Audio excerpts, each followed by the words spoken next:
Mercedes bergaya. Harga mampu milik, kos maintenance pun mampu milik. Okay, let's go. Okay, Assalamualaikum tuan-tuan. Hari ini saya ada 4 buah kereta saya nak review. Kereta Mercedes E-Class E250 ada, E200 ada. Yang ini model W212 tuan-tuan.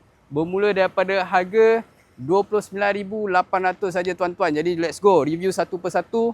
Pertama saya ada Mercedes-Benz W212 yang ini E250 AMG spec tuan-tuan. Original AMG spec tahun 2013.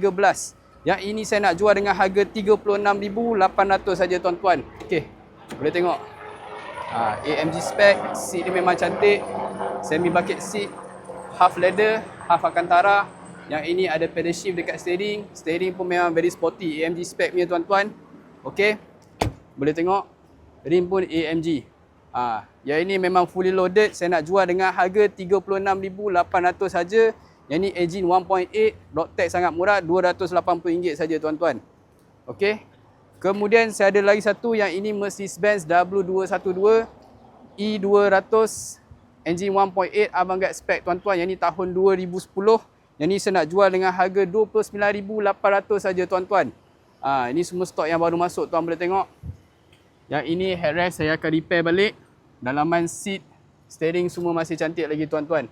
Okey, mileage baru 190,000. Boleh tengok bahagian belakang.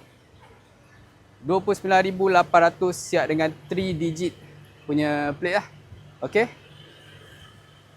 Okey, kemudian saya ada yang ni pun cantik juga tuan-tuan. Mercedes-Benz W212 E250 CGI 1.8 yang ini avant-garde spec tuan-tuan tahun 2010. Yang ni saya nak jual dengan harga 29,800. Tetapi yang ni owner lama dia dah banyak dah belanja dekat jajan-jajan. Tuan boleh tengok rim pun dia dah upgrade kepada yang A45 punya rim, AMG. Okey, dalaman boleh tengok. Yang ini walaupun mileage dia tinggi sikit 293 tetapi engine gearbox dia running still smoothly tuan-tuan. Ni memang cantik, dalaman pun semua bersih. Okey, rim dia lah memang cantik, spoiler pun dah pasang. Dia dah upgrade kepada Acropovic punya exhaust tuan-tuan. Okey. 29,800 saja tuan-tuan. Siapa cepat dia dapat ya. Okey, kemudian saya ada lagi satu Mercedes-Benz W212 E250 CGI 1.8 yang ini avant-garde spec, dia dah convert AMG. Okey, yang ni tahun 2012. Saya nak jual dengan harga 33,800 saja. Tuan boleh tengok rim AMG memang sangat cantik. Okey. Dalaman pun memang sangat kemas.